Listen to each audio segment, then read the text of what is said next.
was like, that's really interesting. So, actually, the type of ASMR that I really like is what I do is I lay down and I shut my eyes and I listen to the person's voice, and that will usually put me into like a trance, and then I slowly drift off. So I was hoping that if I can read you some of these cards today, that I can help you with that as well.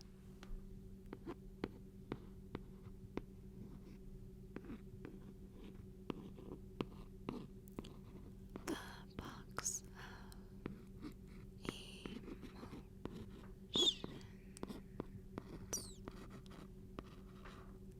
The box of emotions.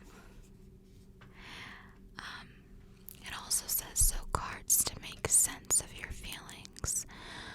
So I guess these kind of just explain how these feelings came about.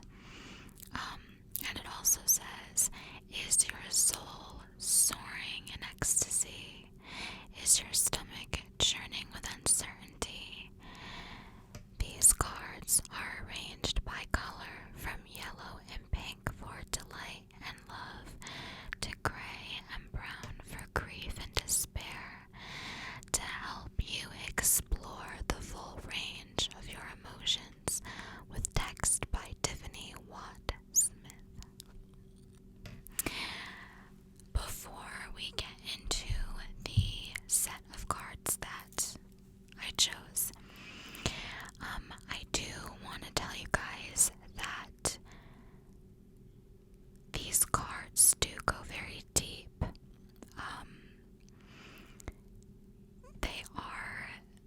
They do go into a lot of detail, and they are very, like I said, deep.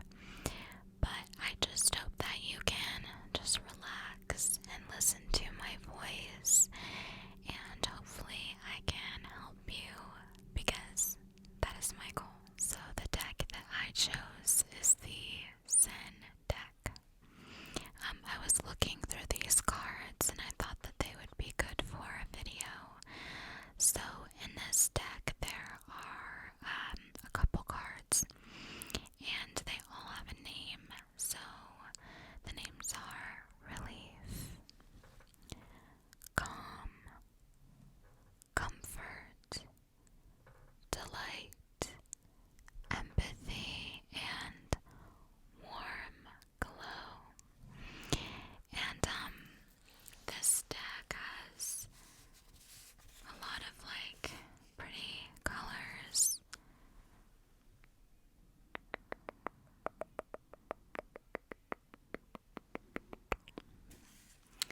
So, okay, we are going to get into the cards now.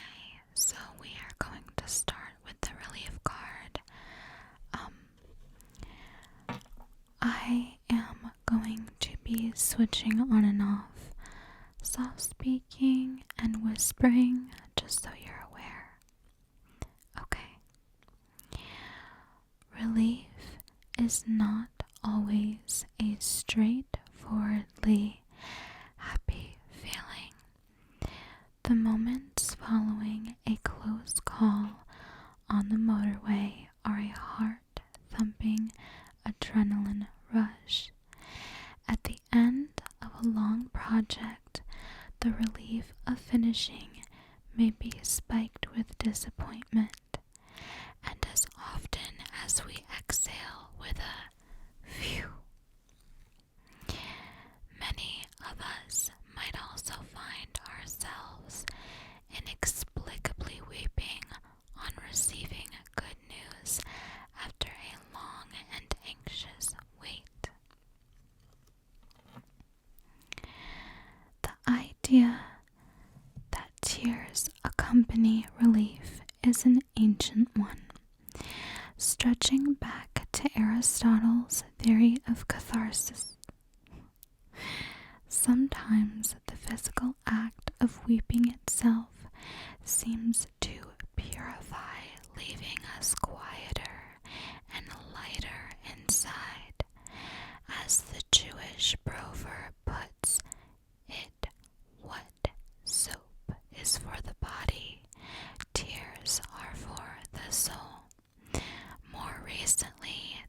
studies have suggested weeping relieves us because the liquid flowing our tear ducts flushes hormones or toxins away. But since we weep, we discharge little more than a milliliter of fluid. This seems unlikely. Perhaps the truth is that weeping leaves us feeling the relief of our emotions being made visible. Think of the feeling of unburdening yourself by telling a secret or confessing to guilt. We might feel lighter, but this may be less because we have expressed our anxieties than because we experience the solace of being listened to and understood. In this sense, relief might be less about something being flushed away than about our feelings finally being seen. Wow. That was really, really, really deep. Okay, the next card we have is calm. Okay. When anxiety sends shocks behind the eyes, or fear thuds in the chest, or love is so rapturous we think we'll lose our footing, we long to conjure what we think is our normal state of calm. Today, smoothing the mind's scratchy edges is largely achieved by pharmaceuticals, but in the 1960s, it looked as if neurotechnology might just beat the drugs to it, though requiring an invasive procedure. Celebrated neuroscientist Jose Delgado thought his electronic implants might offer an elegant solution to disordered emotions. Emotion modification experiments recorded in 1965 show the unarmed scientist in a bull ring of Cordoba, Spain. In one hand he holds a matador's cape, in the other a small remote control box. A bull snorts and stamps on the ground. It charges toward the scientist. Only moments from being gored, Delgado flicks a switch which controls an electronic chip embedded in the bull's brain. The animal stops and turns away, passive and relaxed. Its aggression and destructive fury, reported Delgado, ceased instantly. It's when emotions get too much that we may fantasize about one of Delgado's remote controls. One woman from Rhode Island Asylum with a history of drug abuse and jail time begged Delgado to implant one of his electrodes. He refused. Wow. These cards have a lot of big words. I'm trying to pronounce them right, so it's a lot, it's a mouthful. I will say though that these cards are actually very interesting. So the next card we have is comfort. Okay, here we go. In the 1950s, pediatrician and psychoanalyst Donald Winnicott became interested in the practice of giving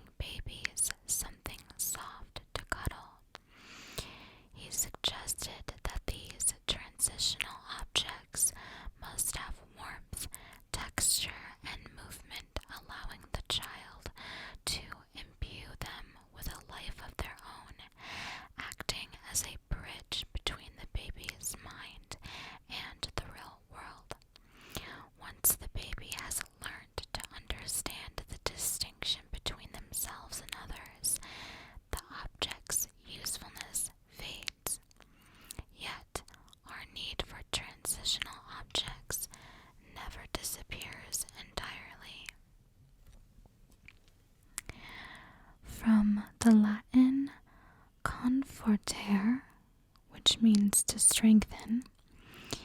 Seeking comfort is no weakness, but as adults, it can be hard to admit to vulnerability. Sometimes we might feel brave enough to seek reassurance from others, or we might find solace furtively. I hope I said that right.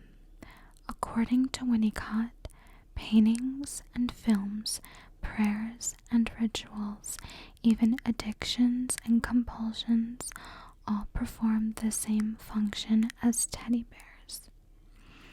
They allow the unforgiving outside world to temporarily yield to and mirror our painful inner emotional landscapes. They allow us to say, yes, that's exactly how I feel, and there is a little more consoling than that. Okay, the next card is delight. Now, there are some hard words in this, so I'm going to try to say the words right, but I apologize if I don't say it right. Okay. The hands clap, the eyes sparkle, the lips tingle into a smile. Sparked so often by sensory pleasures, the hoarfrost on a spider's web, a petal's startling pink. Delight is a moment of fleshy abandon and almost spiritual transcendence. In many cultures, gardens have been credited with bringing forth its raptures. In 15th century Islamic art, the delights of paradise are depicted as jewel-like gardens. From the Zen rock gardens of ancient Japan to Hieronymus Bosch's strawberry-drenched The Garden of Earthly Delights. The garden encapsulates a glistening sensory presence. For the 18th century English philosopher John Locke, delight was one of the four essential feelings out of which all complex emotions grew. The others were pleasure, pain, and uneasiness. Delight comes from the Latin delectare, to allure, to charm, to entice away, and Locke described it as a kind of shimmering seduction.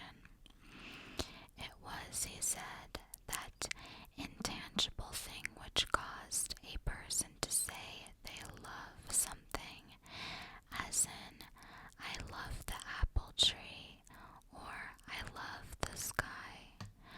According to the Oxford English Dictionary, the change of spelling during the 16th century from the older delight to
Today's empathy is a feeling of emotional resonance between people, and it is much celebrated as a universal solvent.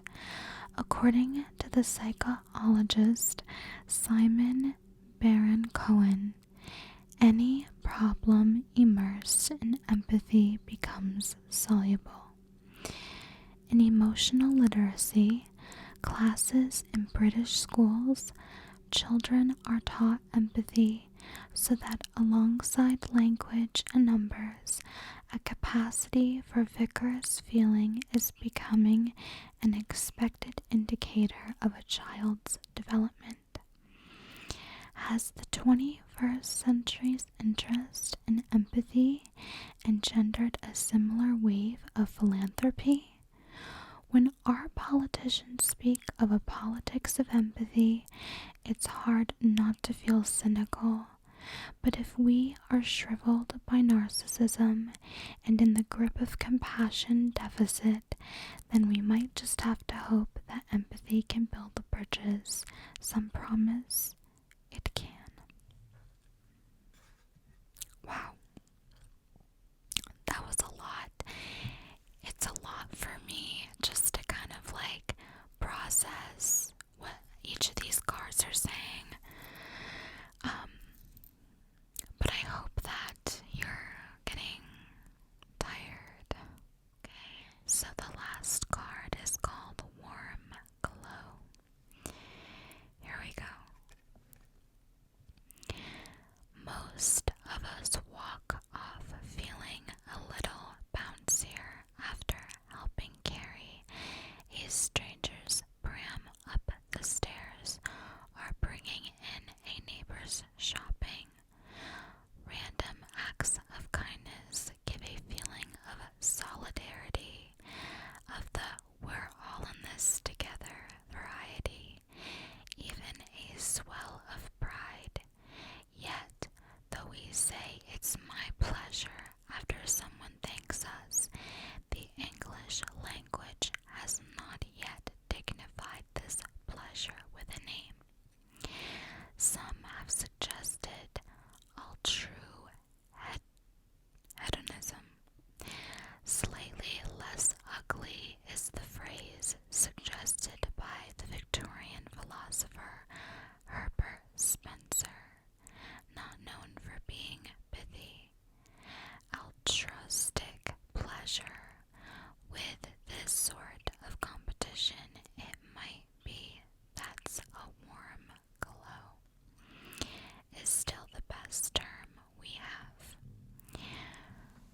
Recent research into altruism has suggested that one of the key pleasure pathways of the brain, the mesolimbic system, which carries dopamine to the areas associated with reward, is engaged when we donate to charity in the same way as it is when we receive money ourselves. The fMRI images which accompany these studies depict our brains glowing, quite literally, with the pleasure of giving, nature's reward for behavior which will help our species survive. So these cards